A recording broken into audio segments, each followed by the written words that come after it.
Welcome, everybody, to the After Dark Show. I'm Don Rogers. I could not be more happy and honored to be doing tonight's episode because it's one that I've wanted to do and wanted to be able to do for well over the last year. And it means something very, very deep and personal to me. And we're going to get into that. Tonight's guest is somebody that I've known for over a decade. And I'm going to give him a proper introduction here in a minute. But first, I'm going to bring on my co-host for the evening, who I'm absolutely thrilled can join me because they've heard this person's story and they've been just glued to the chat. They know this man as well as I could possibly describe the things he's done and what he's helped me with in my life. So first of all, I want to welcome back my interdimensional brother from another mother, Mr. BG Cast, Stephen Stathis. Thank you for coming back, man. This is going to be an awesome chat. Absolutely, man. Absolutely. I am looking forward to actually talking about this because I have a very new theory about this healthcare system. So this is going to be a great combo. Absolutely. And next up, of course, she has recently been a guest on both of our shows. It is Sam from the Metaphysical Phat podcast. Sam, thank you for coming back. I know you have been interested in this, and Lee was actually asking you questions in the chat. So this is going to be a chance for you guys to have a bit of a back and forth too. Well, yeah, I just kind of gave a spoiler there, and who tonight's guest is, like I said, a friend of mine. Oh, hold on, he's got his volume up too loud. He's been a friend of mine for the last decade. He is one of the most inspirational people I could ever explain. He found out a couple of years back that he had a terminal lung condition, and it did not look good. They said some things that we're going to get into, but this man is an absolutely phenomenal friend. He is one of the main reasons I quit drinking. He's the reason I quit smoking, and he's one of the reasons I'm where I am today. And he's one of my best friends in this world. Lee, thank you for joining us, and AKA as Cheech, but we're going to go by your real name tonight. Lee, thank you so much for joining us. Hey, no problem, man. Yeah, so how can I help? What's that, bud? How can I help? Oh, absolutely. I guess I'll just get into it a little bit more. Lee and I have known each other for over a decade. I ended up working at a dairy that his son and his neighbor worked at, and I was actually hanging out with them, and Lee and I ended up better friends than the bunch of us. It was kind of strange. Like I met him through his son and another coworker, and we just became fast friends. We were very much alike, very similar understandings. When he got his diagnosis of this terminal lung condition, he heavily suggested that I quit smoking, which I took to heart and eventually did do. I'm 2.5 years without a cigarette now. And he was also one of the major reasons I quit drinking. So like the health benefits alone that our friendship has given me, I can never thank this man enough, not to mention the personal advice and the roof over my head at times that he has given me when life got a little too rough. So again, Lee, thank you, and it is a pleasure to be your friend, sir. Oh, no problem at all, man. It's a pleasure here too. But he did the fight, man. He did the fight. You just had a bunch of tag-alongs. I just had. No, it's great, man. You keep that positive energy. It's all about the energy, right? You got a negative attitude, and you're gonna blow it. You're gonna blow it, right? You gotta be, man. Everything's against us in the universe as it is. We don't have to fucking complicate it anymore than we have to. You know, we do. We complicate most. That's why I like going out in the garden, get some zen. Yeah. Get barefoot. It doesn't matter if it's raining. It don't matter. Just get out there. I'll tell you, everybody goes camping, right? And they say, "Oh, I don't know why you do." You know what I mean? It's not that you're going camping. You're zoning out all that noise that everybody is used to listening to, which makes us sick, by the way. Which makes us sick. It blocks our energy flow all to, and we're zoning. You see it. You see it around even the younger people. They're zoned out. They're not using their brains. It's like there's a mental in the third eye. You have to, if you can see your brain when you meet somebody and actually interact with a face, with a person, with reactions, and you put yourself out there, but you're gonna have a fight right face to face type deal. But you should see the frontal lobe. Now see the frontal lobe of the people walking around on these screens. It's minimally, right? We're losing. It's not that people are getting paranoid and crazy and that. It's not that. We're getting antisocial. We're breaking the energy flow and you're not getting grounded and we're losing it and take this and take that, jump this, jump that. You know what? Chase the dollar. And this big pandemic, they called it, really is an awakening. If you look at it in the right way, it brought people what you really have to do to survive. Like, I'm not just talking grow your own food. You got to be able to mentally survive. Yeah. And it's hard. It's hard. Don't get me wrong, man. When they told me about all this stuff I had to go through, man, don't kid yourself. I was scared. Who wouldn't be, right? Oh, absolutely. Right. But the thing about stuff like that, when you're going through it, is try to rehearse in your head. Really, try to rehearse what you're going to go through in your head hundreds of times before you do it. And you've already taken the shock out of the trauma.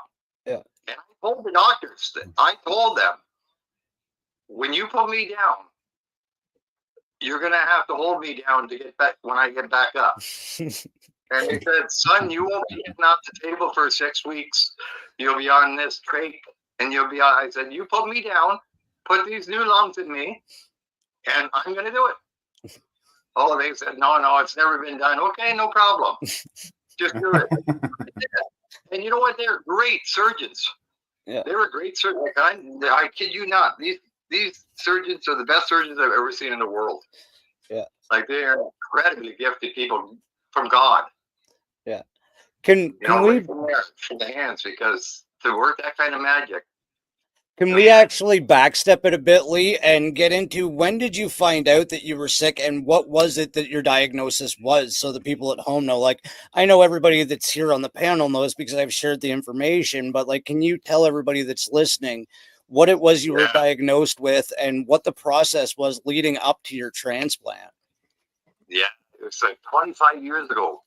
25 years ago, I was doing, we were doing these old mansions, and there was a lot of bats around there, and I guess they were supposed to clean this one big place out, and they didn't do it properly. Well, everybody that worked on that job site, I'm the only one left. They got this histoplasmosis, and it was a real bad, nasty one, and it literally calcifies your lungs. So they told me 25 years ago, they gave me 5 years. Yeah. That was they gave me. I said, okay, well, that ain't happening. And I just took to the garden. And you know what? You get medicine. Not only do you get medicine from eating the food, you get a lot of mental medicine from that too, right? Because you're grounded. And when you're grounded, you see things for what they are. You don't see the noise. You don't hear the noise. The worst thing I hate is somebody coming in my garden and carry a phone. Yeah. You know what I mean? They're texting and doing it, and I'm thinking, you know what? You're missing all. 100%. You know, it's neat. Yeah. Sorry, I just lost my place. There. Shit. So I'm here. No, I just had a total brain gap there. Sorry. It'll do it. Yeah. The flower power.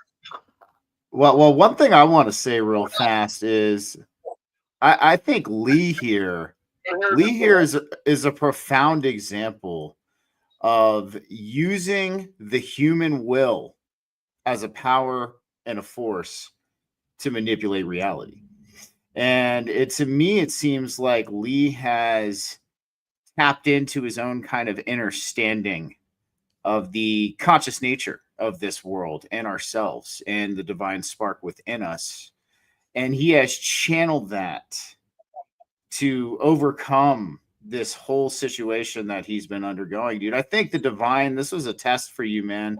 You are a great example of the human will used at its max capacity, at least from what I'm seeing here.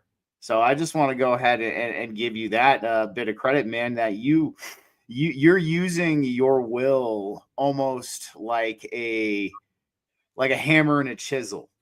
You know, you're crafting your reality, and that's something, you know, you've been on my shows before, man, and you've heard me talk.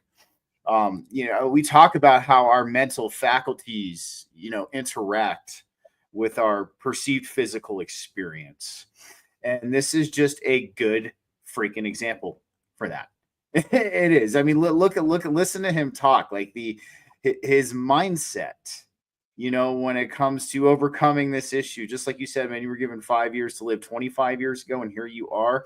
And I mean, your mindset, as far as, you know, how you walk through life, you keep yourself in that positive frequency, that positive vibration.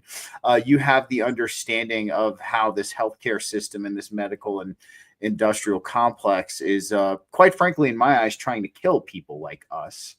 You know, and how they do use medical hexing on us, like you said, planting that bad seed. They want to plant that bad seed into you, and I'm being 100% straight up when I say that this healthcare system and this medical industrial complex is trying to kill awakened people like us. They most certainly are. I have no other explanation at this point, and because they know that we know or at least we're gaining the understanding and our own understanding of the inner workings of this reality and how it works.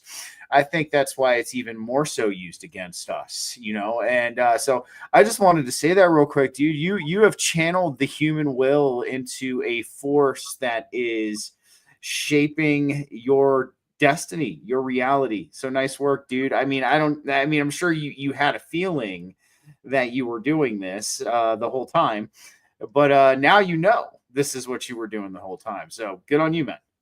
Yeah, and it's all about the rehearsing. Yeah. Stephen, you actually brought me back to my point, so thank you. I know we're connected, but that was awesome. You brought my point back. Medical hexing, and one of the things, and I'm going to be very, very clear, like Lee said, the surgical team that he had was top of the line, probably the best in our country. But Definitely. You were offered a suggestion from a family doctor, just a regular doctor, for the such thing as a regular doctor.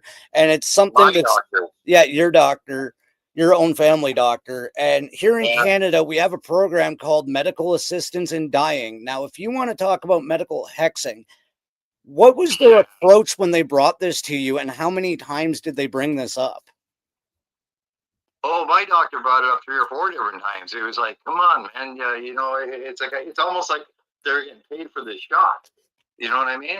I'm not, there's no give up in me, man. That's the worst thing you can, you know what? I give him the shot. But I'm not going to, you know what? That's instant give up. Like, I understand, you know, who created us. We're not supposed to snuff ourselves out like that. You fight till the last, you know, the last you got, no more fight left, man. You got to do that. That's your duty to life. You know, if you don't, you've let everything you stand for down the tubes. You want to go fighting and singing or whatever you want to go, but you got to have this positive energy. Like, you got it in you. Everybody has it in them. Everybody. It's nothing special. We're all human. It's getting grounded. It's getting that grounded, man. I'm telling you. It's all. My mother instilled that in me. You can't see nothing until you're grounded. It's too much interference we're facing with all this big conglomeration and big pharma and this and everybody and subliminally on TV making girls feel fat and making them feel, you know, worthless, and in the looks, you know, they're all driven by this algorithm that it totally blows our mind. We're so mixed up in that. How the hell are we supposed to ever heal ourselves? Absolutely. I mean, we have it in us. We got to be quiet enough to use it. Absolutely. And you know, it's funny that the group that got together, because Stephen and I we ask pretty much the same question, and it's the basis of Sam and Kirsten's show is spiritual awakenings. And I wanted to dig into that for a second. When did you start to realize this kind of stuff was more real than the stuff we're being told? What was that moment when you realized everything is not what it seems, that burning bush moment, to steal a phrase from Stephen? Like, what made you realize things aren't what we've been told? You know when that happened?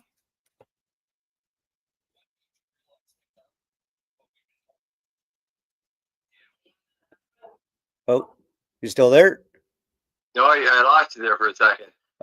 Okay. But when that moment happened, is you know how I was telling you, you rehearse it in your head, before you see it, before you have to do it.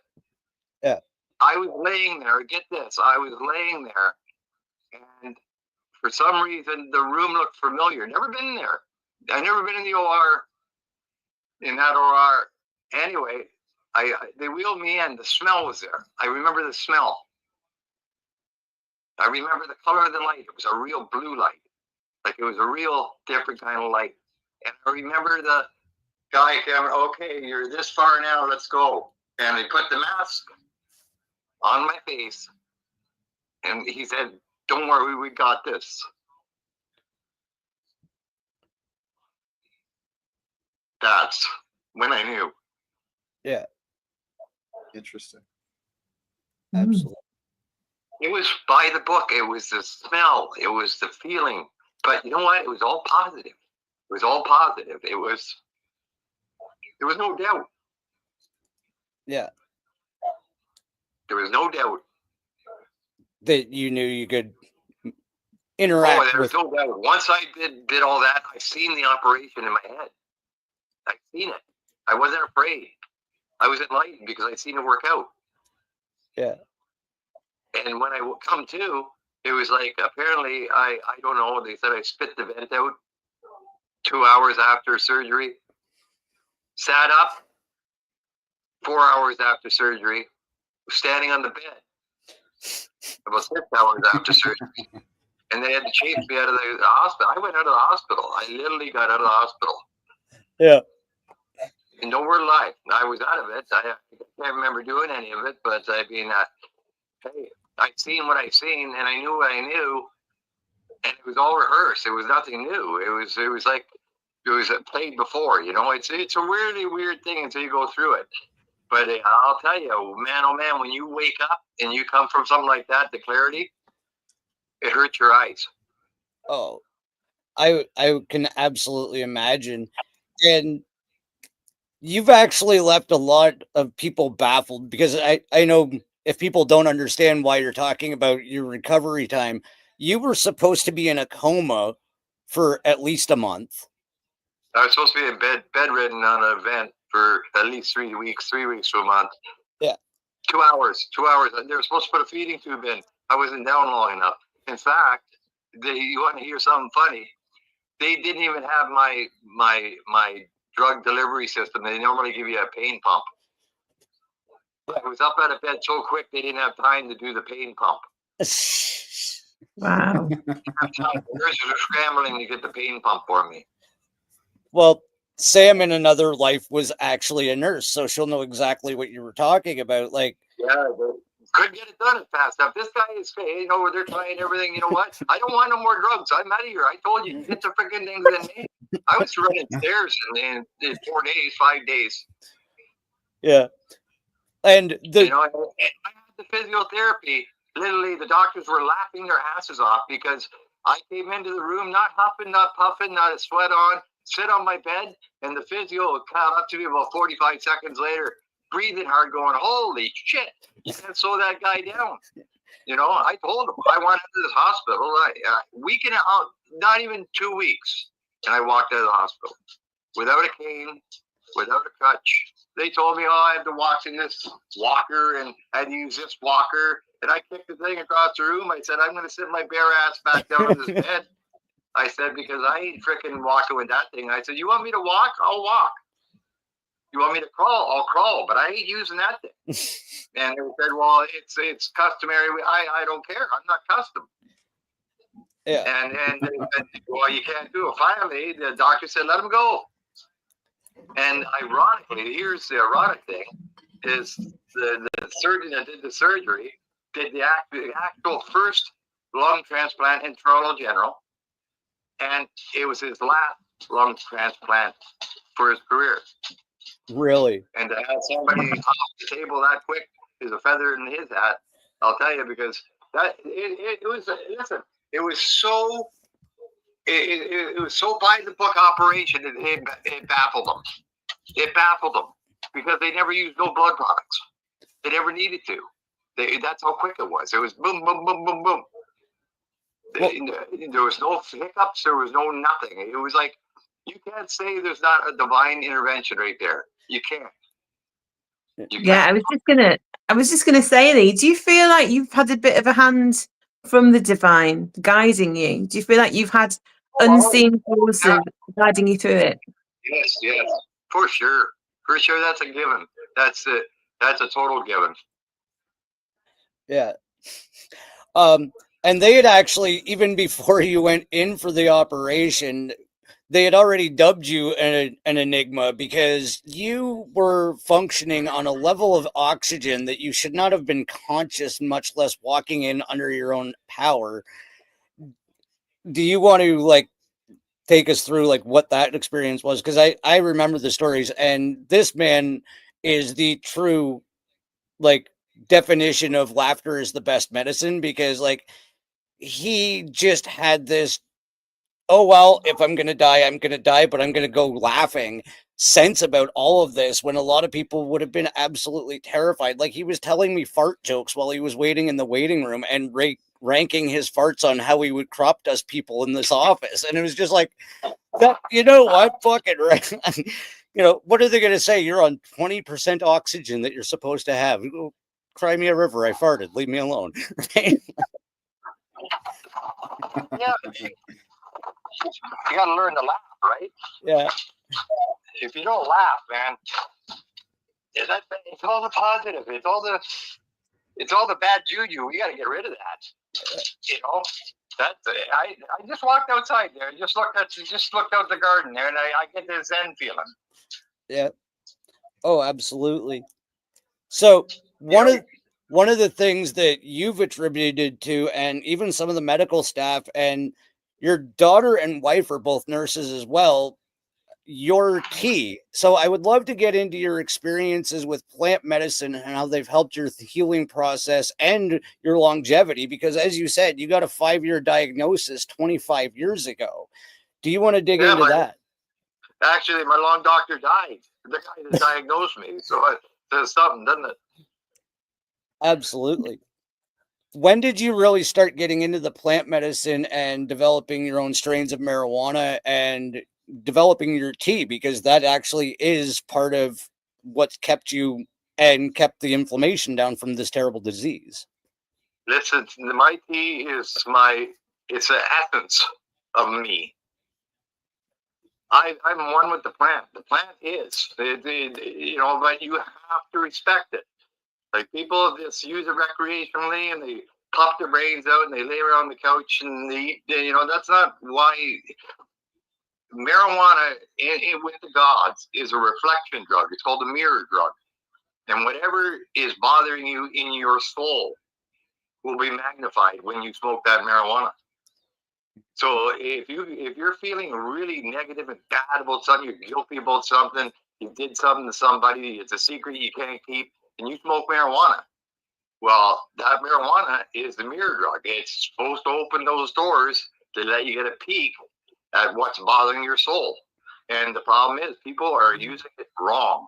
And it can be your best friend and it can be your worst enemy. But you have to use it right, and you have to use the right strains. And people are using this freaking 100% THC and real low CBDs. And our cannabinoid system throughout our bodies, it's better to ingest it rather than smoke it. It's to ingest it because it triggers all of them, right from the bottom of your feet to the top, and they're there. So they're there for a reason.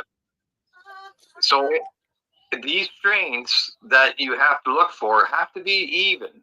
They can't be like 100 and 10% THC and 14% CBD. People go squirrely on that. No wonder the kids are going crazy and doing all that, because that's too strong for the brain. Yeah. It has to be equal, but you have to respect it. Like, it's a good, powerful friend, man. It's brought me right through. I mean, right through. I know when I don't have it, and I know when I do have it. And my body works better with it. And it's not like I get squirrely, draw high or whatever. I'm not like that. Yeah. I'm not. I don't like to be out of control. I'm one for control. But it does work. Like, I was in rough shape.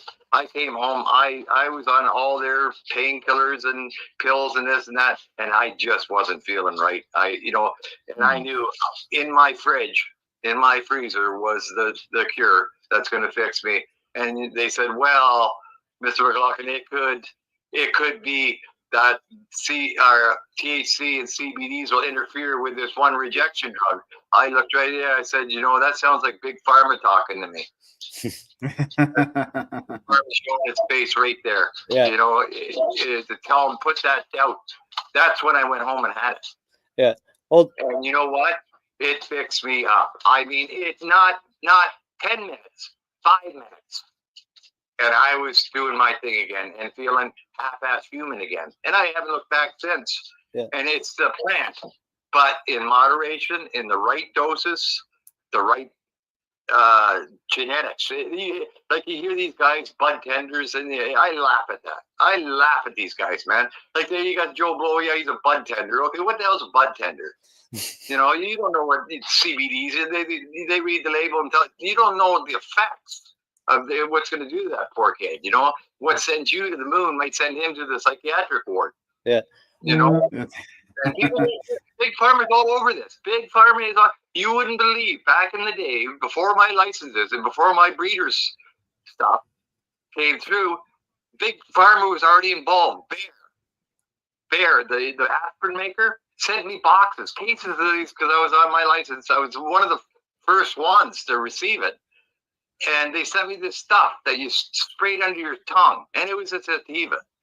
And it was made by Bayer and everything. Well, they didn't fail you to tell you that it really took care of your teeth. It really totaled them. Yeah. Whatever they had in it. Yeah. And I was their guinea pig. And ever since then, I never touched nothing. Yeah. I've been growing my own strains for years. I've been developing them. I mean, I know what they can do and I know what they can't do. Yeah. And they can't change lives if you're negative. And they can't change lives if you're using it for a crutch. Because you use it as a tool. Yeah. Use it as a crutch, you're done. Stephen wants to ask a question, but I also want to let you know, bud, both of your kids are in the audience, and your son actually had something to say about your tea, and I'm just going to read this real quick. I won't drink my dad's tea no more. One shot of that and I'm licking the windows, and somehow he can drink a full glass and it doesn't faze him. That sounds about right. Yeah, that sounds about him. Yeah. Love you, Corey. Yeah, it's all how you use it. You have to use it as a tool, not a crutch. Like, yeah. I go out, I drink it once a day in the morning. In the morning, sometimes I'll splurge and have a second one, but I don't need it. Yeah. Because why change something that's not broken, right? It's already fixed. That's when you get into the problems. And like, I've worked with people and I've literally developed strains for them to make them better. And it's worked. Yeah. And I'm no pharmaceutical guy. I'm not, you know what I am? I'm real. I like real stuff. I don't like phony, like chemicals. I don't like any of that stuff. I like, you bring it back to nature like we should all be. None of this synthetic stuff, because that's what's killing us, you know. And it's all different. Like they're saying in the States that red dye and all that they're putting into the foods and all that stuff. All that stuff is killing us. Absolutely. But this tea, and they don't want to tell you that. Big Pharma doesn't want to say marijuana. They always, if you ever notice, they never say nothing about the alcohol. The Big Pharma never picks on the alcohol companies. Only reason being because that gives social anxieties. Then they're on to the benzos, and then they're on to the sleeping pills, and then they're on to, so that's big money for them. They never cut them down. But when it comes to marijuana smokers, that stuff will drive you mad. And you know what? Reefer Bullshit. madness. Yeah. What was your question, Stephen? No, I was just going to say I completely agree with him on what he's saying about cannabis and, the high. We see a lot of that here in Colorado. We see very souped up THC strains, little to no CBD, CBN, CBG, or anything along those lines. So I actually resonate with what he's saying there, because this has just been kind of whether it's been a human habit or a corporate habit. When these plants are in their most natural state, there's a synergistic effect that occurs through the compounds that are in them. And they produce the effect that Lee is talking about, that mirror effect. Yes, cannabis is a very sacred plant. But, and then again, whether it's a human thing or a corporate thing, we come around and we find the active ingredient and we just make that stronger. We don't balance out that active ingredient with the other active ingredients that work synergistically with the plant, especially, you look at things like shatter and dabs and things like that. That's just most of the time straight THC. If you got a strain that has CBD, CBG, CBN, CBC, any of these other cannabinoids in there, that will come out in that, but most of the time they're making these concentrates off of the THC heavy strains. So I'm in complete agreement with Lee there. And my favorite strain, ice cream cake, because it's very purple. That's my favorite strain at this point. I like the purple strains. I don't know why the purple strains have always had the most pronounced effect on me. I don't know why. It is what it is. Maybe it's an olfactory experience, because you're looking at this very interestingly colored bud, you know what I mean? And you're like, whoa, this looks pretty like galactic, you know what I mean? So I think it's kind of the olfactory thing. But same case in point, like about 6 years ago, I grew my own opium poppies, because I wanted to see the difference, of the natural form and what they're doing, with the pharmaceuticals, with things like oxycodone, oxycontin, things like that. And I grew them and I made tea out of them, and I had the tea. And let me tell you what, it was a whole different experience. Like, it actually was almost in a lot of ways a spiritual experience, because I had like the component of the plant in there. It was whole plant matter. The spirit of the plant was in the tea. And is it something that I would do every day? Absolutely not. I wanted to try it just for my own research purposes, but I don't think, I'm going to be 100% honest, I don't think you could overdose on that tea. It would get you super nauseous, like if you drank too much. So this is nature's also, like, I guess you could say, the spirit of nature's safety mechanism. When it comes to these, plants, these psychoactive plants that we take in, when we intake, the plant the way that it's meant to be intaken, you don't have overdose, you don't have death, you don't have these things that we see with all of these very concentrated, like, pharmaceutical medicines that we have today. So I just wanted to agree to your point, dude. Absolutely. I would like to see more of these cannabis growers too, in these cannabis legal states, actually entertaining the plant more in the natural state, the way that it should be. We talk about heirloom strains and things like that have existed. There's some of the most original strains, like, maybe bringing some of them back. But no, I just wanted to lend credit to your point, dude. It is. There's even people here in Colorado who have smoked like the real THC heavy strains, and some of them absolutely can't do it. It does. It drives them nuts. Yeah.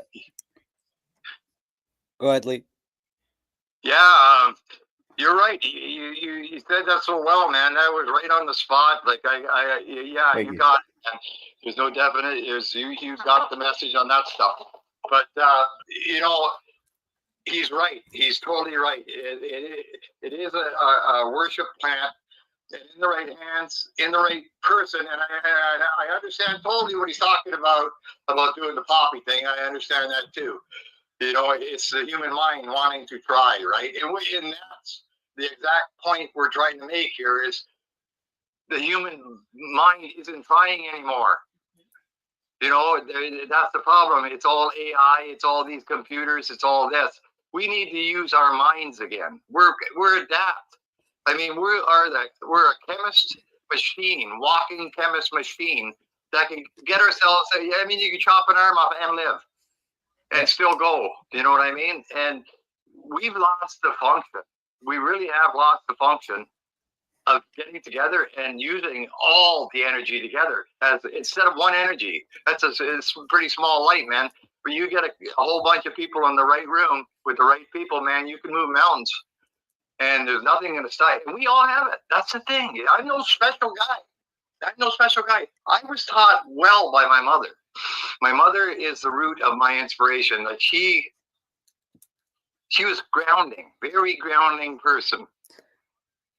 Do you want to actually, you've shared some of this with me. Do you want to go into some of your mother's spiritual advice? Because it has been absolutely phenomenal. Wow, she was smart. But she was fair, right? Real fair, no judgment, man. Yeah. No judgment. She was real.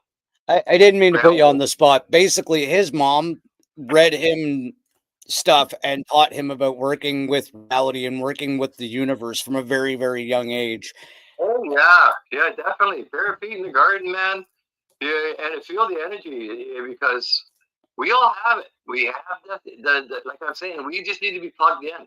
And until we're plugged in, we're hearing noise, and that noise is killing us. It really is. I watched an episode of you guys there not too long ago about this decibel. Yep. You know, a certain decibel that's really, you know what? That is so true. It's not funny. You know, they're doing it at hockey games. They're doing it at everything. You know, they're doing it at everything. They're amping people up at hockey games on TV. Like I've seen people just go right ballistic. Yeah. You know, and this has all been done. And you know what? They've been doing it for years. Look at the cigarette industry. They planted these seeds in people's heads that cigarettes were good. Like you'd have Dean Martin sitting there smoking after, you know, having an affair with a woman or whatever, and he's relaxing. Okay, that's fine. This cigarette relaxes this person. The next person says, well, I can't get up in the morning because I need this cigarette to get me going in the morning. Okay, that's fine. It gets it going. But I've never met anybody to tell me that there is a drug that can stimulate you and make you lay back at the same time. It's just not physically, it's not in the physics. You can't have a stimulant and a downer. It just doesn't work.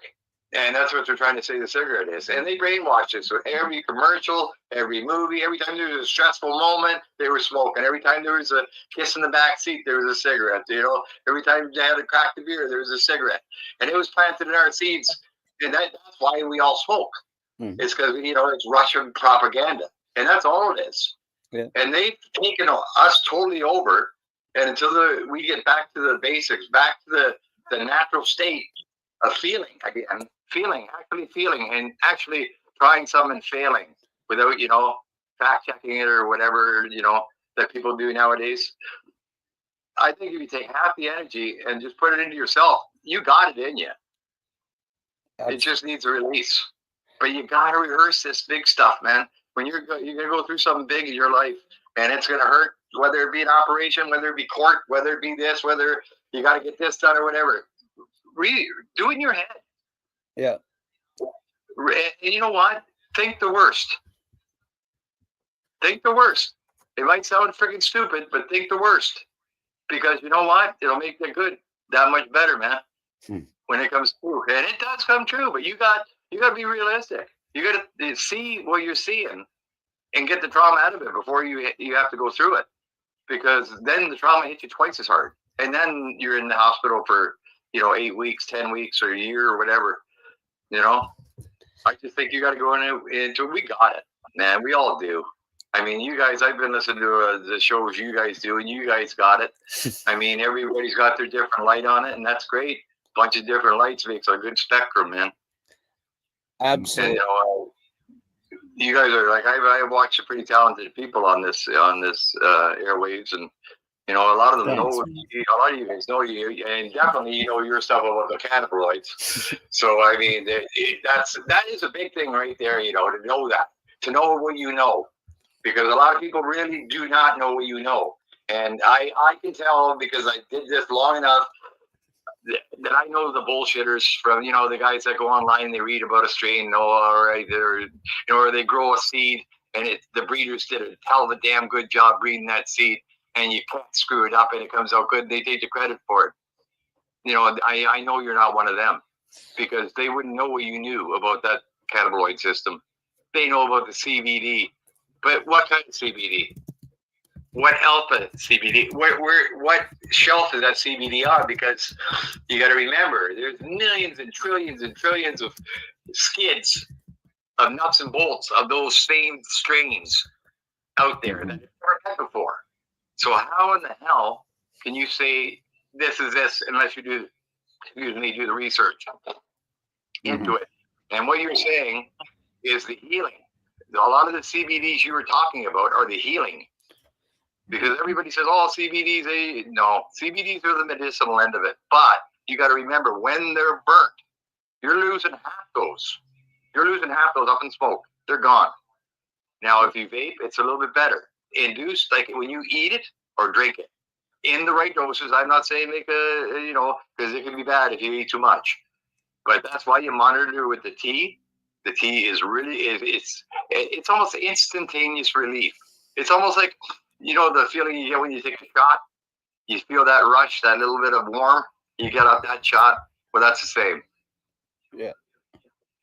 Okay. And I'll tell you, if you eat it, you can almost get into a zen, like almost like a mushroomy, done right, almost like a mushroomy type of high. When you're overtired, okay, you're overtired and you laugh at anything, right? The stupidest thing, you laugh, you bust your gut laughing. Well, that's your endorphin system right there producing the happy drug, the endorphins. And your endorphins are, that's when you're overtired, that feeling is THC and CBDs, that little pharmacist in that dark room up in the back of your head, he's making that. But you guys got to give him a chance. He'll make a lot more things for you, And we all got it. You ever get a shot? I mean, being a guy, I know you, Samantha, haven't got a shot. But when you get in a fight, you don't feel it. Yeah. Right? Mm-hmm. That's your opium. That's why you don't feel it. Laughter. That's your opium. And then we got the thing that's killing us. It's called a chemical called cortisol. And that's a stress drug. We're in the fight or flight all the time. Like 7 days a week. They're measuring cortisol in people's blood that are sky high. And we're not made for that. That's why people are dropping 50 years old, 52 years old. Because we're sick. We're literally sick. We're eating the food. We're breathing the air. It's all toxic. It's sorry to be a Debbie Downer, but I'll tell you right now, the faster you can get on your own food supply and limit to what you're buying, because the stuff they're selling at the supermarket is no good. No. But the cortisol, just by going on the garden, they measured it. By going out into a Zen-like setting, they measure the cortisol on the brain scan thing, and they've seen it go right down, like it's measurable down. And the kids, the young kids going to school in the cities where there's shootings all the time, and these kids are producing more cortisol in their veins, their little veins. By the time they're 20 years old, they're a nervous wreck. And who jumps in there? Big pharma. Here, we got some pills that'll make you happy. It's a big, until somebody breaks that chain and says, you know what, we've had enough of this crap. We've had enough of this freaking poison you're sending to us. You guys get your benefits. You guys get this. We're getting poisoned. Yeah. And I think the pandemic was the best kicking start. The government actually started a cancer of sort. People started to realize, hey, we can't go out, but we can grow our own food. And you know what? Damn it, they liked it. They started feeling good. And I see all the people from after the pandemic that still have gardens. That their gardens are getting bigger every year. They're feeling great. They're eating great. Everybody says, you know what? I've never really smelt a pepper when I cut it in the kitchen. Because you don't. You go into the grocery store and you can't even smell the produce. But you cut one, open it and stick you right into the house. Yeah. It's organic. It's real. That's what we should be doing. And we're not. Absolutely. And so we got to plug it in. We got to ground ourselves out. And it doesn't have to be a garden. It doesn't have to be your own garden. Just to find a space just be quiet. Yeah. Well, one of the things Lee's talking about too, I just want to throw this in here real quick as well. This is actually one of the first principles of ancient Vedic medicine, is keeping that positive mindset, because when you phase lock into that positive frequency and a positive mindset, what happens is you lower your cortisol by default. And when you lower your cortisol, your body can actually heal things at a faster rate. So definitely, lending some credit to what he's saying there. And also too, I mean, the noise that he's talking about, what I break down the noise as is the societal Maya. When we're born into this world, from the day that we are born, we are conditioned to look without, on the outside of us. And we're conditioned from a very young age that you look outside of yourself for the answers to the bigger questions in life. You look outside of yourself for love. You look outside of yourself for validation. You look outside of yourself for pretty much everything, but really ultimately the answer is within. And is when you ground, like Lee's saying, you tap into that internal state. You tap into that grounded internal state where you leave the noise. So this man's channeling Vedic medicine. I don't even know if he knew he was, but yes, this is the first principle of Vedic medicine, is keeping that positive mindset. And also too, with the stuff at the food is as well. This is something I'm really big and passionate on when it comes to the food that we're being fed. I'm at a point where I don't think some of it's real anymore.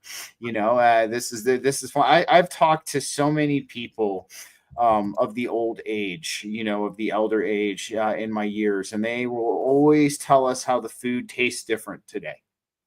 That's one of the biggest things. They'll be like, the food doesn't have as much flavor as it used to today, as it used to back when we were younger.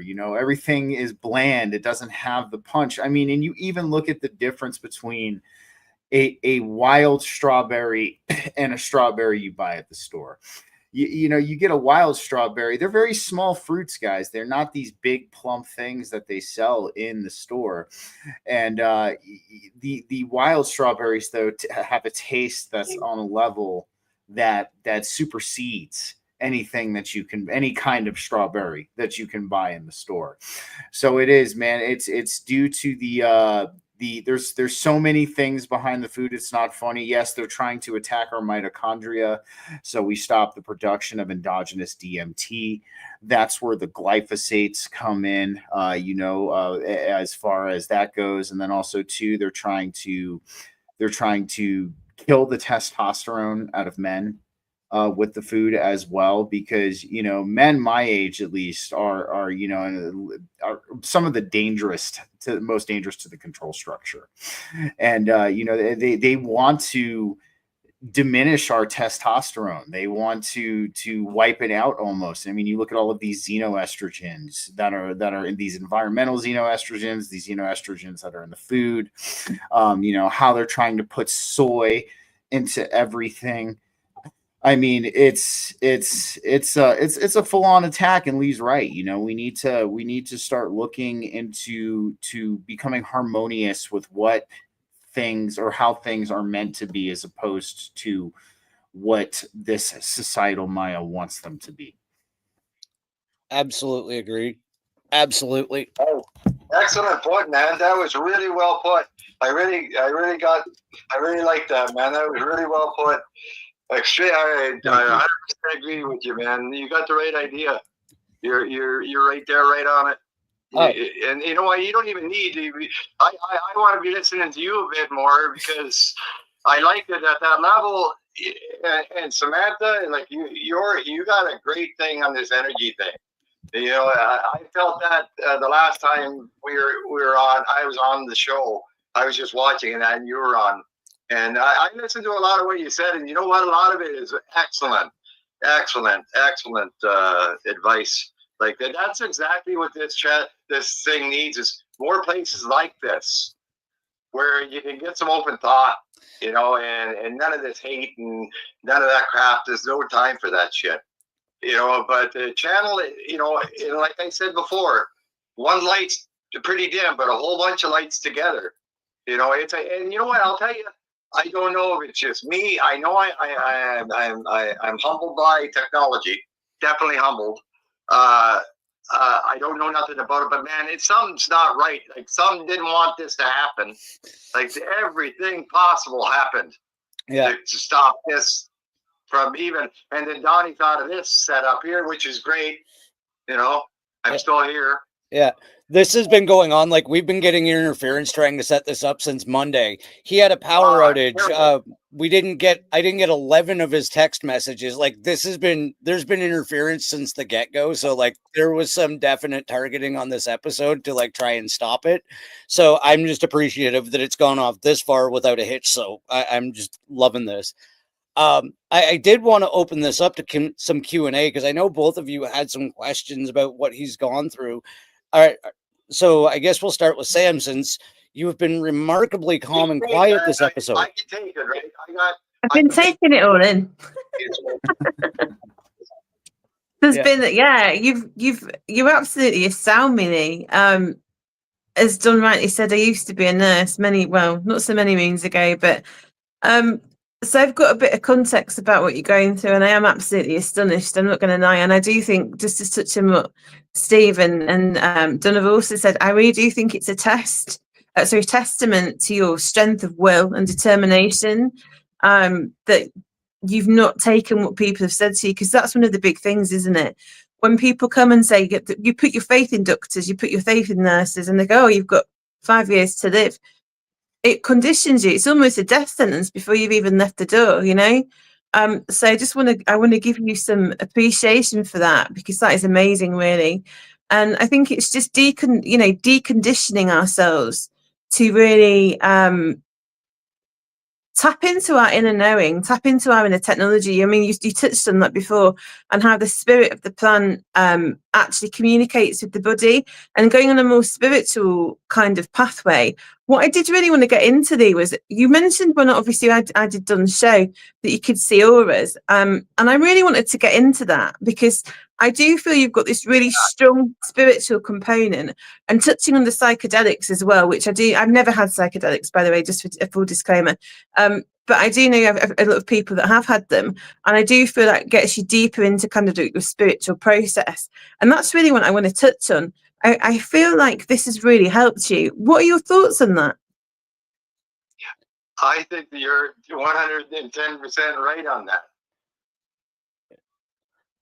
Like, when you were getting ready for this, I know that you kind of prepped yourself with several mushroom ceremonies that brought you a lot more inner standing. And yes. And that's exactly how I pictured the operation going down, while on mushrooms. And oh, wow. And remember what I told you about going into the operating room and smelling the smell and seeing the colored light, because it was a real weird blue light.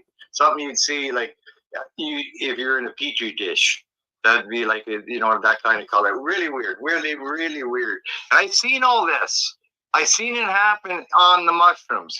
But for weeks, I've been microdosing, and then bringing the levels up stronger and stronger and stronger. And by the time I was at full strength on them, and I doubled up, because you get immune to them, I went on and just sat at the fire, and I was so grounded. I mean, it was like you could feel the pulse. Nowhere live, but seeing the operation. Yeah. I mean, this is the thing. I never even got to meet all the surgeons. But yet I could see faces. Wow. Yes, to recognize the faces after the surgery. You know how you pick up with the eyes? Yeah. You don't look at anything. You pick up on their eyes, and that's all I'm seeing with their masks, right? So I'm seeing the true person right there. Absolutely. But I've seen that with clarity on mushrooms, and I wasn't flying off the handle or doing melting things.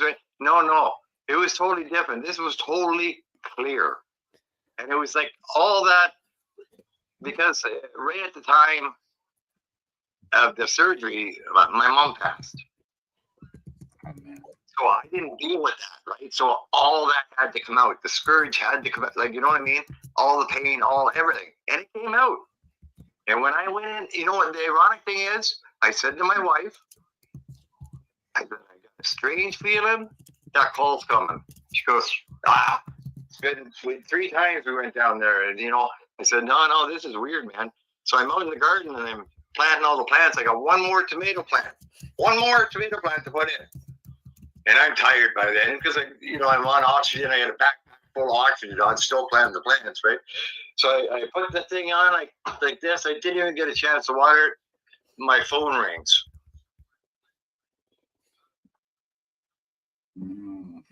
Oh, good. Can you believe that? It rings.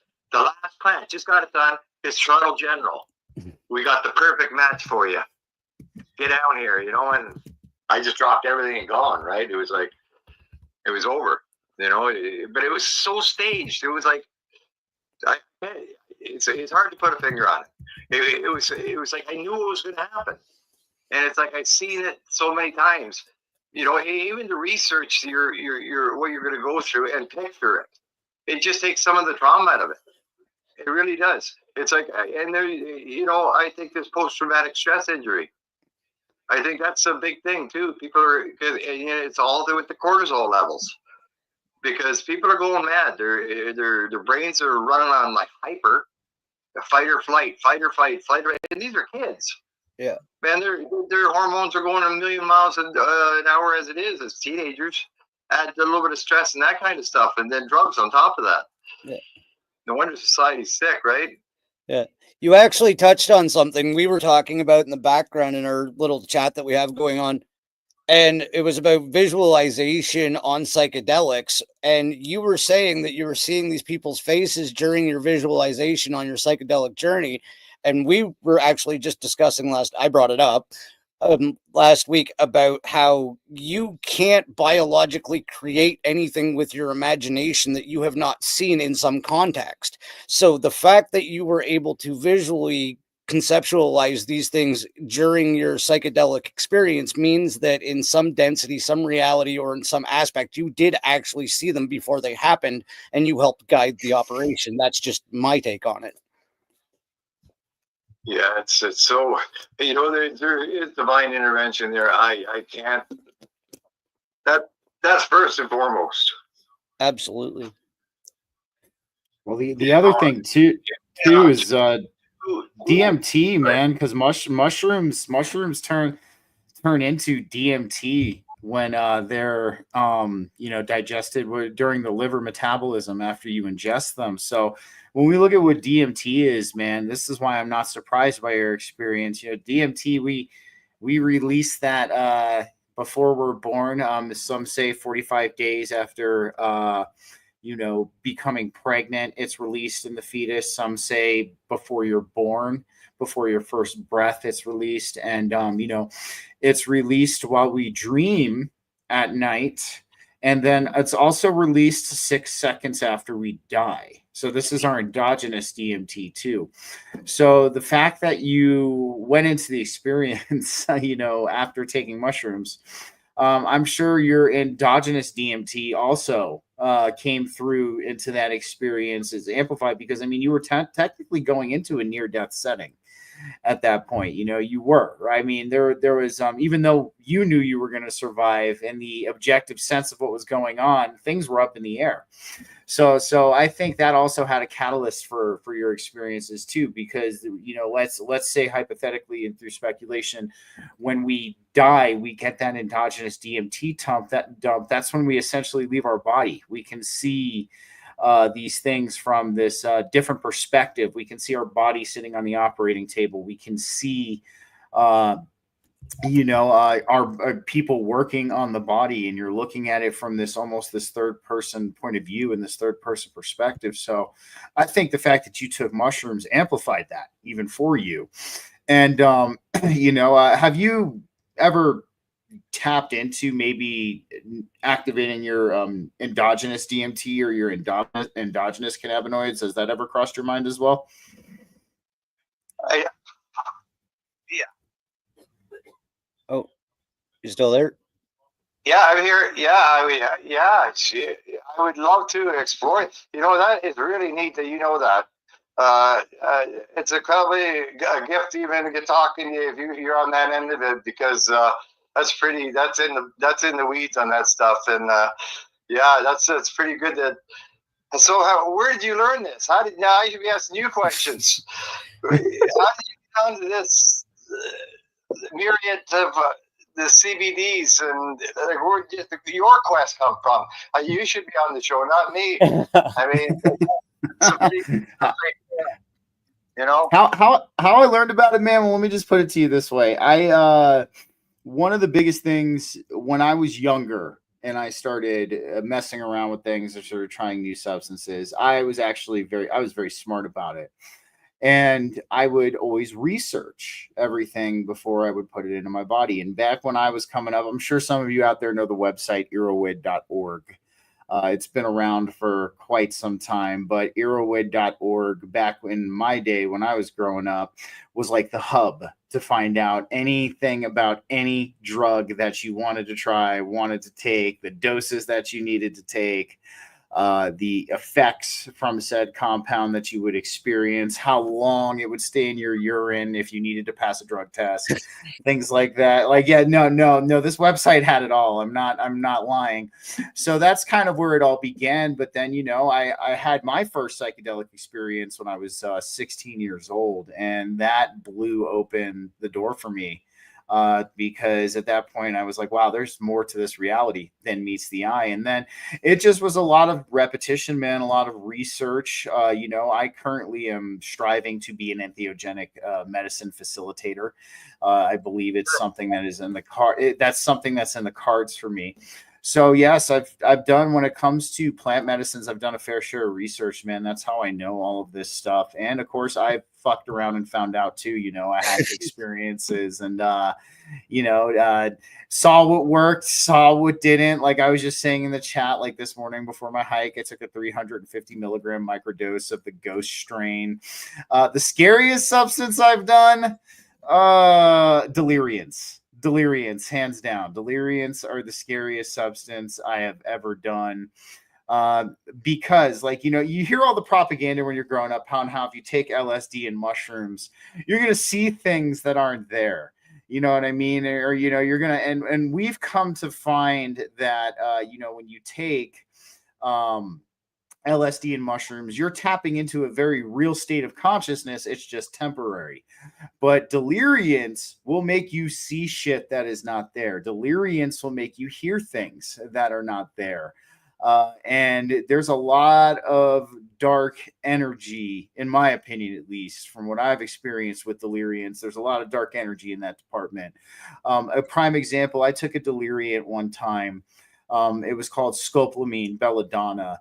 And I remember I was in my living room having a conversation with 4 of my friends. We were smoking cigarettes in the house at the time.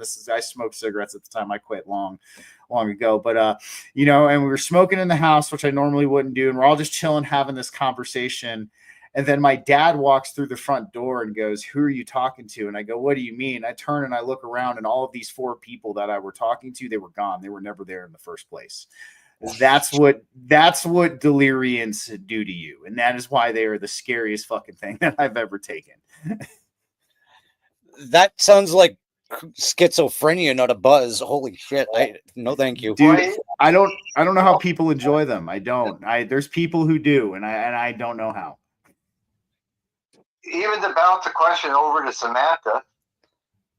Okay. Auras. And auras. Oh, are we going down that ways? In what context, mother? What do you want to know about them? Like seeing auras. I wanted to know when you started to see auras. How old were you when you first started to see them? It was my mother. It's not much as what you see, it's what you feel, Yeah. Was your mum like a medicine woman? Oh, she was something. She was something, man. She had a power about her, man, that she didn't have to say. It was what she didn't say. She, like I said, she was very very grounded, a very grounded person, not judgmental, not egotistical, none of that stuff. She was a waste of time there. She was grounded. And yeah, it was about, you can see it. I see it with people. I do. I really do. I can tell a mile away if somebody is not good. If there's even a question, they're not good. I pick them off like you know, and I know there's a lot of bad things out there, people. I mean, there's a lot of bad people, and and you can see them. They stand out, like if you really stand and look, you see them all over. We're just so damn blinded by everything else, we ain't seen them. Yeah. You know? Or you can feel that in the group. Like, you know, when you go to a group and nothing feels right. Like, it just, nothing goes accordingly. The timing's off. Everybody's in a bad mood. Right? You know what I mean? You know that you got I call them bouncers, where you go to a party and it'll be all going good, and all of a sudden this one person walks in the room, and it's like a energy magnet. And it's like rush for the door grenade blast type deal, you know, and it just blows the energy field right out of the water, and then they're gone. Yeah. Right? You know what I mean? That's the thing, isn't it? It's energy dynamics, isn't it? Because that's what I used to say, though. So if you're walking into a room, and there's people in there that are in a lower vibrational state, it has to equal out. But you can, if your will is strong enough, you can go in there and you're aware of your energy. You can project that out, and two things will happen. They'll either rise up to meet you, or they'll fuck off. Sorry, I do swear. And that's the difference. So, but it's clear intention, and I think being aware of energy and your own energy body is the first step to that. Obviously, you've got a really good awareness of that. But what I did want to tap into, you said it wasn't so much you're seeing, it's the feeling. And do you feel like that's actually been helped since you've been taking like Ampiogens? Or has that just been across the board? Have you always had that kind of sense? I've always had the intuition. I've always, yes. As long as I can remember, like, you know, it's saved my life so many times. You know, so many situations. It's like I will see a red stop sign in front of your face when you see something. Like, you look at a person, I'm telling you. Do you see it in your head? Is that what you get? Like, see, like clairvoyant? Because I mean, I get stuff like if I'm asking a question, I'll get sometimes I'll get a big red X and it goes, and I'm like, all right, then I won't do that. That's a bit, don't even dare do that. Do you know what I mean? Do you get anything like that? Any sounds, any visions, or is it just kind of an internal feeling? Yeah. And you know what? It's funny. I've learned to master it. I don't even have to say a word. That's awesome. I don't even have to say a word. I just look across the room, and they notice you notice them. It's funny. It's true. You know, I just thought about the ores. I just thought with the mushrooms, I know they go hand in hand. But without the mushrooms, this is something totally different. This is my mother always had it, and you know, she had a weird way of you could be so freaking pissed off at the world, and she had a way of bringing you down to Zen and zero, and you know, like you didn't miss a beat, and you wonder how the hell did she do that? Yeah, you know what I mean. It's not what she said, she didn't say. It's what she didn't say. Yeah, and like she didn't have to say nothing. She walked into a room, and it was like just everything the Zen went. You could feel her. You know what I mean? It's like the bad person in the room. You could feel it. She had the opposite effect, and she put that through all of us kids. Interesting. That's awesome. Yeah. A real grounding, non-judgmental. Like, don't judge a book by its cover, you know. And Donnie showed me a commercial, just blew me out of the water. You got to get it for BG Cass and Samantha. Get him to show you that guy with I'll give it away. Donnie knows what it is, and I want you guys to watch that and tell me that don't hit home for the way society is. Yeah. I will, man. Real quick, I got it because Don's bringing up another panel member, and I got to head off here in a sec. But I have one last question for you before I do that, man. like I said to you in the beginning, the only logical conclusion I can come to at this point in time is that this healthcare system, this medical industrial complex, is trying to euthanize us awakened people. I'm just curious your thoughts on this theory of mine, because it seems to be the case. I mean, I even have a friend of mine, her name's Rachel, and she's dealing with fraud, that she's got a really bad kidney disease and she needs to get a kidney transplant. And UCLA has basically committed fraud on her, basically postponed her treatment, lied, conflicts of interest, all kinds of things that have occurred to her. And then I have my friend Joey, whose son, who they're still forcing and using leverage, they're using leverage on her and forcing her to make her son continue to have chemo, even though his cancer has been in remission for 8 months. I mean, there's these stories from people that I know, and even my personal experiences that I've dealt with in this healthcare system. I mean, dude, it looks like they have some kind of hit out on us, and I'm just curious if you've experienced this to some degree. Oh, definitely, buddy, definitely. Yeah, you hit that on the head. Yeah. It's like they say that there's no price on life. I can tell you right now there is.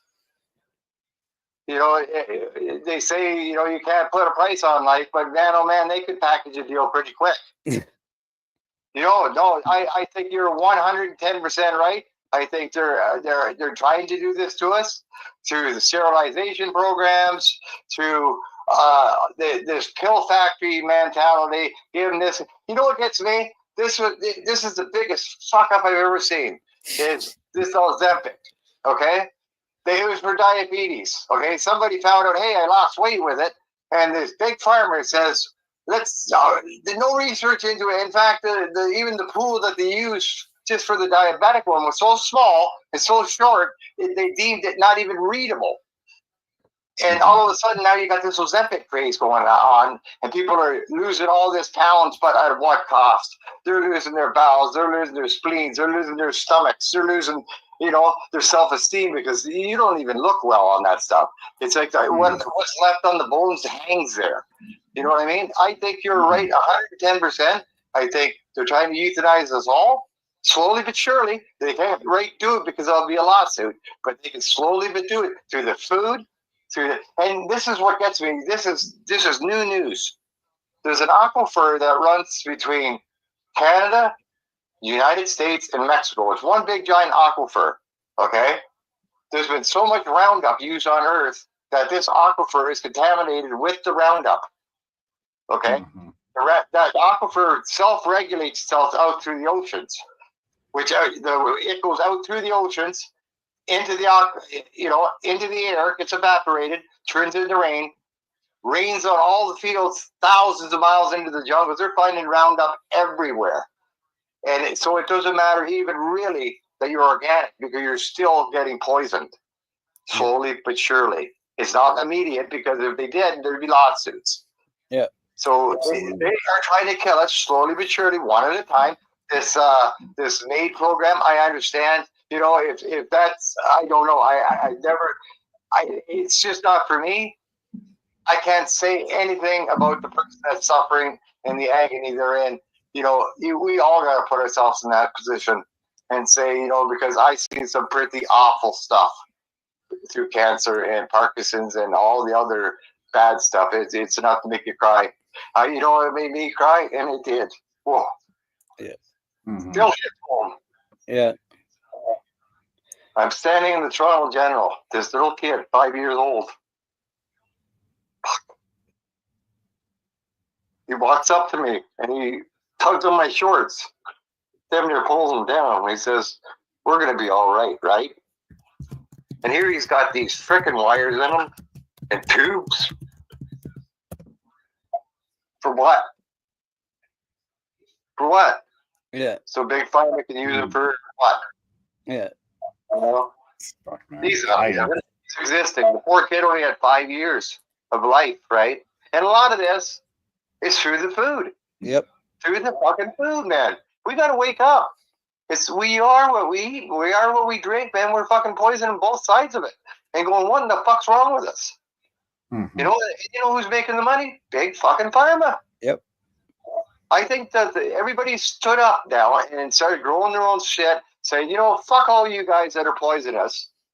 All of you. Get the hell out of our lives. Let us do our own thing. Government, stay the hell away. Let us grow our own food, whatever else we want to grow. And let it do its own thing and live healthy, because that's the only way we're getting out of this. If not, man, I feel sorry for these teenagers. I feel sorry for these kids, that in this world we've created. It's terrible. These kids are stressed out and malnourished because they're drinking espresso coffee by the time they're 12. Yeah. They're acting like little adults, and their bodies haven't even changed yet. And that's right where the cannabinoids come in. And I 100% agree with everybody says, oh, it doesn't do it, but it does. When people's minds are wiring between the ages of 17 and 25, sometimes even later, 28, the cannabinoids, the endocannabinoid system is not finished producing. It's not wired yet. Yeah. So what happens is these kids, instead of dealing with the problem that they're confronted with, they just go and smoke a big fatty, right? Puts them right out there, gets them all, anxiety up and whatever. Then they get more anxiety. Then they end up taking pills. And what's it really do? It just feeds the chain of the anxiety. And they push it, right? They push it on the little kids. And you know what? It's wiring their brains. And by them using these high percentage THCs and low percentage CBDs, it's so unbalanced for the human brain, even any brain. And they're doing these dabs, and they're doing these freaking diamonds, and they're doing all this strong stuff, right? Yeah. But what is it doing to their brain while it's forming? I'm not saying after it's formed. That's a totally different cannabinoid system. I'm talking to one that's not wired yet. And what happens is the kids, they get hooked on that, and what happens is they don't deal with their problems. So they keep putting the problems away, making them sicker and sicker and sicker. And in reality, that cannabis rewired its brain, and that person may be 35 years old now and can't handle the problems that a person that didn't have that, wiring their brain. It's a crutch. Like they're not dealing with their problem, they're dealing with the drug. You know what I mean? While it's wiring. And they never form the right wires. It comes, I'm sure, later in stages, like, later in life. Yeah. But at what cost? At what cost? How many addictions, before that? It's just weird. When it's being wired, if used in bad, kids that young shouldn't be using it. I'm a firm believer of that. Yeah. Especially the high doses. The high dose. I'm not saying it's medicinal. If it cures their that's great. Yeah. But what you say about the CBD systems is so true. You touched on a couple of good subjects. Yeah. That's doing some investigating, and it's new technology right now. And those endocannabinoids that you're talking about. For sure, man. Well, guys, real quick, I don't want to cut you off, Lee. I got to sign off, but I just wanted to say, man, let's catch up some other time. And yeah, dude, I'd love to have you on the show sometime. I'm going to reach out to you about that. Okay. I'm definitely there, man. You just give me a call. All right. Thank you, Stephen. Thank you so much. No I will put your links in the description. I know this was all kind of thrown together at the last minute for you guys to join, so I will add yours and stuff. But thank you so much for joining us, Stephen. And I do have another guest panelist coming up here in a minute, but I just wanted to wish Stephen well and thank him so much for joining us tonight. Yeah, thanks, guys. Have a good one. I'm gonna have to ship some seeds down to you, buddy. I got some strains that'll hook you up. Well, dude, I would love that, man. I'd love to try them, and it's legal here, so I think you'll be good. I think you'll be all right. I mean, it's going to cross through Montana too. It's legal there, so I think we're good. Yeah. You won't find these strains there. Yeah. I need it, man. All right, guys, take care. Much love, everybody. All right, man. All right. Thank you. Take care. Yeah. So carrying on from there, we do have one other guest, and I know this was the surprise for you, Lee. So just bear with me. That guest should be calling.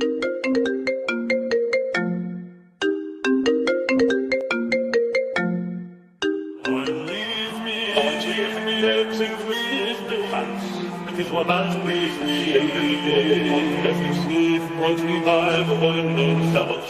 Imagine the scene. The lights dim, then a single spotlight illuminates a figure stepping onto a world stage. It's not a politician anymore, not a rock star, but Donald Trump, a name that, until now, might have only resonated with those in the know about prime spiritual spots, and many deep ayahuasca tea ceremonies led by aliens and shamans. Donald stands there, emanating an aura of calm, a subtle glow that hints at countless sunrises meditated upon and wisdom inhaled. He's clad in what appears to be a perfectly tailored jumpsuit made of sustainable bamboo fiber, perhaps with subtle iridescent patterns that only shimmer under the right kind of cosmic energy. The signature comb-over has morphed into a wispy, Gandalf-esque mane, occasionally catching the breeze like a flag of transcendental triumph. The crowd, a truly global assembly of world leaders, spiritual gurus, tech billionaires, and even a few skeptical journalists collectively holds its breath. They've heard whispers, seen the viral TikToks of people in the world suddenly achieving enlightenment after visiting a certain establishment. Donald takes a deep breath, the kind that seems to draw in all the anxieties of the world and exhale pure, unadulterated peace. His voice, when it comes, is not a booming declaration, but a gentle, resonant hum like the sound of perfectly tuned tuning forks. My friends, he begins, for too long humanity's been searching for answers in the wrong places, in algorithms, in power, in the relentless pursuit of more. But the truth, my friends, is found in the simple, profound wisdom that blossoms right here on Earth. He pauses, allowing this profound statement to sink in. A single, perfectly formed ayahuasca vine appears to grow out of nowhere above his head, softly rotating. No one quite knows if it's a projection, a trick of the light, or a manifestation of pure, concentrated good vibes. We speak of global warming, Donald continues, but the real warming needed is in our hearts. We fret about economic collapse when the only true currency is compassion. And as for alien contact, let me tell you they're here. They've been trying to tell us to chill out for millennia. He then unveils his master plan for global harmony, which involves mandatory mellow Mondays. Every Monday, all world leaders must spend at least 2 hours in a state of deep guided meditation, preferably with a high-quality Earth-approved botanical aid. No more angry tweets before noon, folks. Very sad, Donald declares. A worldwide index. A worldwide index that measures collective happiness. If it dips below a certain point, a team of joy ambassadors, all trained in the art of the perfect pun and the most uplifting dance moves, is deployed to designated given zones.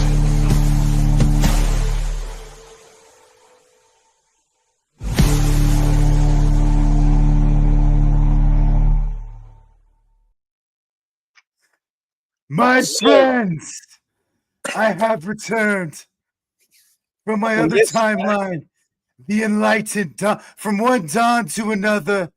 Thank you so much for having me back. Thank you, enlightened Donald Trump. It is an honor to have you here. I knew when I reached out to you about the Enigma, Lee Mclaughlin, that someone as accomplished as you are in this realm really must come and say a few words to such a great man. So I'm honored to have you here, sir. You know what the Enigma is, Don? What the fuck happened to this timeline? I was never on this fucking list. I'm busy in my timeline, you know, meditating 3 hours a day, doing my 5 ayahuasca sessions a day, always under budget and always understaffed. And what the fuck is going on with this list? I had no part in it, I swear. Right now I'm working on this documentary. It's about my dick. So right now I'm kind of busy with that, but I decided to peep in here and see what was going on.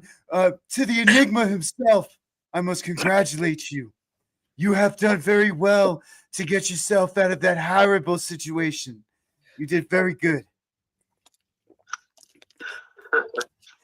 Lee, I know how you feel about the Donald Trump here. Is there anything you'd like to say to the enlightened version of Mr. Trump? Oh, did I lose him? No, I'm here. Oh, what would you like to say to the enlightened version of Mr. Donald Trump? Orange man, bad. Orange man's bad. In this reality, yes. See, I can't blame you for hating my counterpart in this timeline. He's a fucking prick. I can't believe, in my timeline, I threw Jeffrey Epstein into the inferno myself. I can't believe this version of me had anything to do with that. But Stormy Daniels in this timeline is like an E-rave chick. So things always happen good here.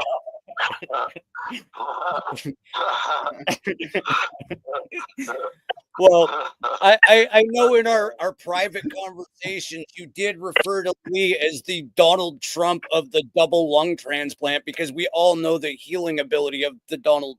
But Lee, you do have an amazing healing ability. Do you want to share with Mr. Trump what you would tell him to further his spiritual journey if you had any advice? Yeah, smoke better herb. My friend, the herb we have in my timeline, all right, we went back to the heirloom strains because, the high TH stuff is so horrible. I can't do anything with that.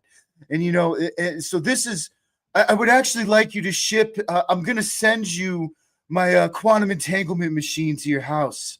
And I want you to ship me some of your seeds because I heard what you said to my friend BG. I want to try some of your strains as well. Hey, yeah, you're on, man. You're on. Oh, dude. Hey, it'd be great to do it, Thumper. And the thing about this is actually Elon in my timeline originally, he did the 5 understaffed. Sorry, bullhead. He did the 5 understaffed, under budget ayahuasca sessions with me, and he went and shaved his head and became a monk in the Himalayas. But he's back now. He's actually, him and I are okay in this timeline. I don't know what's going on with your timeline. It's becoming confusing. The thing is, you smoke some of this bud, and the only freaking quarter you'll be good on is a quarter pounder. That's what I hear. Yeah, I got rid of McDonald's in my timeline. That's the other thing that pisses. See, in my timeline, Lee, there's marijuana fields everywhere, especially at the White House. And I also grow my own mushrooms personally, where Hunter Biden smoked his crack, so I could actually try to clear some of this energy that was left in the White House. Copy in the copy. Holy shit. Oh, I didn't have to get the audience to break me that time. Unenlightened Trump did it. Fuck. Yeah. And Hunter Biden, actually, in my timeline, he's clean now. He works for me. His dad's already dead. I threw Joe into the pit. Oh, man, this weed is good. But no, I threw Joe into the pit, and now Hunter, he's clean off of crack. He's an entheogenic medicine facilitator in Uganda. I sent him there, and he's doing amazing things. Yeah. So we did have a question from Canadian Spinger here, because this is an actual true story, Mr. Trump. Lee actually just created a strain known as Spinja 420, named after my lovely interdimensional exit buddy, and it is growing the first season of it this year. So the question from my interdimensional exit buddy is, could he name a strain after Enlightened Trump? I could. Do you want one? I would be so honored. I would be so. The Enlightened Trump bump. The Enlightened Trump bump. I would be so honored. I would tell Stormy Daniels to leave, and you can move in. I'll put your name on the next one, buddy. We actually have the Trump bump, man, right from the White House. Come get your Trump bump. We have a question from the audience, Lee. What are the genetics of Spinja 420? It's pure 100% sativa. What ones did you put together? Just 2 sativas, lemon haze and lemon haze, but inbred. Oh, inbred lemon haze. It's like getting the big third eye, No, you inbreed them. That's where you remember how I told you about I don't judge a person by perfections. I judge the person by all the cracks they got. They're the best, that's where the light comes out. type deal. Yeah. And that's the way I judge a person. You know, I judge a person from the inside out. Then that way we're always the same color, right? You know, and that's a fair playing field, right? That's a fair playing field. Yeah. And yeah, I could definitely do that for you. The Trump bump, man. Yeah. I would be absolutely honored. And, you know, I would make every day Trump Bump Day at 420. Mandatory, or I'm suing people. Yeah. The cannabinoids nowadays, it's like getting skids and nuts and bolts, but getting a boat full of skids and nuts and bolts. Well, And that's the genetics of marijuana. We haven't even been to some of the genetics. No. And know what it does. Like we're just branching out. So yeah, I'd be honored to name it the Trump bump. And we actually have. I should cross it with some of the orange hair. Yeah. We actually have Extratripial who does the Cannabis Corner. And he wants to do a review of Spinja 420 as a panel, and Jason H wants to join as well. So it looks like as soon as that comes off the vine, we have a review show to do. Oh, I think it's going to hit home. Yeah. I think it's going to hit home. It's big, like it's way ahead of the others. He did show me it for the amount of time it's been growing. It's absolutely huge. It's ridiculous. I hope it hits better than that first-rate pussy. Again with the first-rate pussy. Well, you know, what was really disturbing about Stormy Daniels in this reality is the fact that Mr. Trump made reference to the fact that his daughter was so attractive that if it wasn't his daughter, he would probably be with her, and then hooked up with Stormy Daniels, who does suspiciously look like his daughter. So that was kind of weird in our reality, Mr. Trump. Well, like I said, my plan was originally to join with the counterpart of this timeline so I could merge the timelines and make this a better place.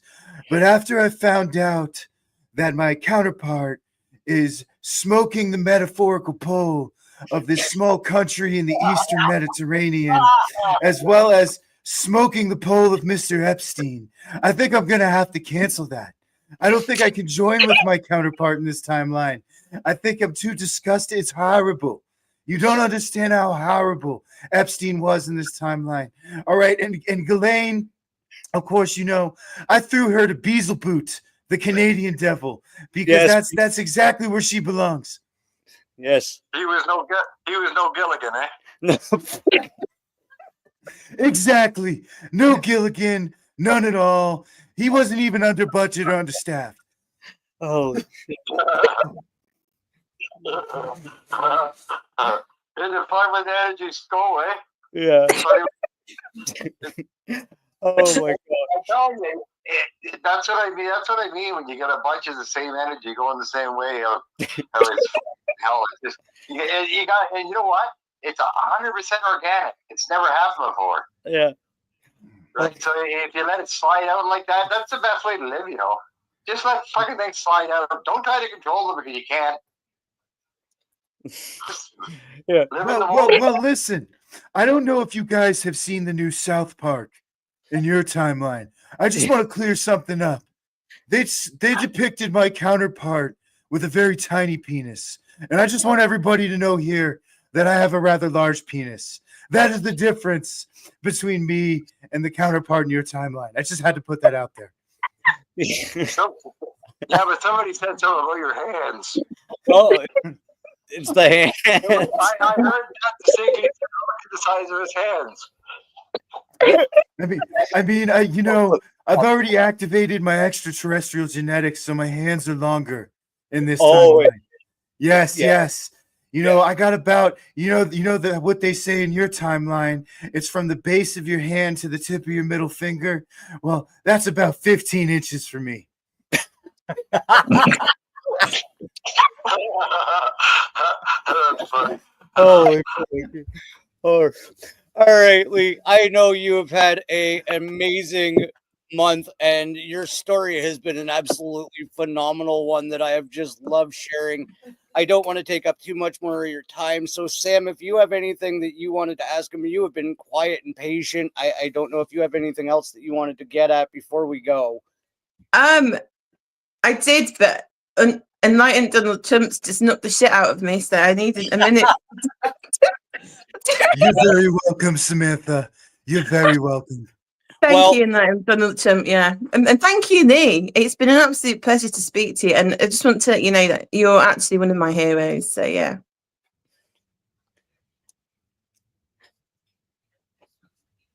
Oh, where'd he go? Yeah, I'm here. I'm here. Yeah. No. Shoot. Yeah, no. I think you made Lee speechless, and that's saying something. Yeah. Yeah, I'm right in the zen right now. Like it's just great. Like I loved it. And I'm telling you, you get a room full of the same kind of people, like I said, and let it go organic. It's more therapeutic than any. You can go to an office and lie there and cry your brains out to a shrink. But I think it's everybody's losing touch of everybody. I think if everybody just got down and got organic again and get their feet dirty. And like I said, you don't have to have your own garden. You don't have to have you just find their place that you can zone out in and call it your own type deal, right? You need it. I'm telling you, if you don't do it, your whole day's set up by it. As soon as you put your feet down on the ground, if you don't do that the proper way, your whole day is covered by what we've all been taught, right? Absolutely. I just look at it this way. I had a good mother, and she taught us well. She really taught us well, grounded us, and made us not judges of people, and stuff like that. That's an asset right there. But there's a power she had, and I do share it. And I do, it got me through this. There's no question. My tea helped, my gifted surgeons helped, and I can guarantee you God was number one right there before any of it.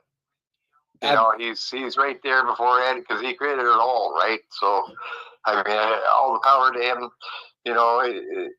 but the gifted people that I was blessed with that did the surgery on me, you couldn't ask for better. And they came from all different backgrounds, they would come from all over the world. Absolutely. So I just consider myself lucky I got a second chance, and we'll keep in touch, man. We'll follow you. Yeah. And I'll take you on a garden walk, and I'll show you my zen. Yeah. Oh, and I'm sure you'd be up for going on other people's shows as well if they were apt for it. And I know our earlier host, Stephen. I tell you the truth, Donnie, I am still sorting and processing this stuff out myself. Like, I'm still dealing with feelings, and I'm dealing with shit that I haven't had. These feelings that are not, it kind of is weird that they are kind of foreign. I don't know if that's because I got a second chance and I'm managing it, or is there a thing with this energy? And like the Buddhists say, is it in the organs? Is there energy stored, like memory stored in different organs, like the heart? And I think there is some truth to that too. It's just like quartz rock; it'll take a memory, or limestone. It'll take a memory. Things like that. They'll take memory, and energy is memory. Yeah. So it's all perpetual, right? I agree. So I think you put your feet on the ground. That's basically what it is. Just put your bare feet on the ground. Yeah. And walk around in bare feet. Man, you'd be surprised what it does for you. Alrighty. So I'm going to let us sign off from here, and I'm going to thank Sam. I know this is incredibly late where you are, so thank you for staying up. Mr. Enlightened Trump, thank you for making an appearance. It was absolutely phenomenal. Don. One last thing I want to say. My timeline, every day at 4:20, it is the Enigma hour. I'm making it a national thing. We're going to spit roast Stormy Daniels every day at 4:20. Just letting you know. Thanks for having me on, Don. Absolutely. I'm gonna hook you up to Donnie. Okay. Yeah, we'll get that all figured out. Yeah, we'll figure that one out for you. Enlightened Trump, the Trump. All right. So as for me and everyone in the chat, I want to thank you guys. You guys have been absolutely amazing, as always. And if you're listening to this in the future, excellent talking to you. Oh yeah. And if you're listening to this in the future, please come check out the video because you're just going to miss some good stuff. And like I always say, if you can go outside, please do, because it's a lot better than sitting in front of this screen. I love you guys. Good night. Good night, Phat, Samantha. Have a great night, man. That was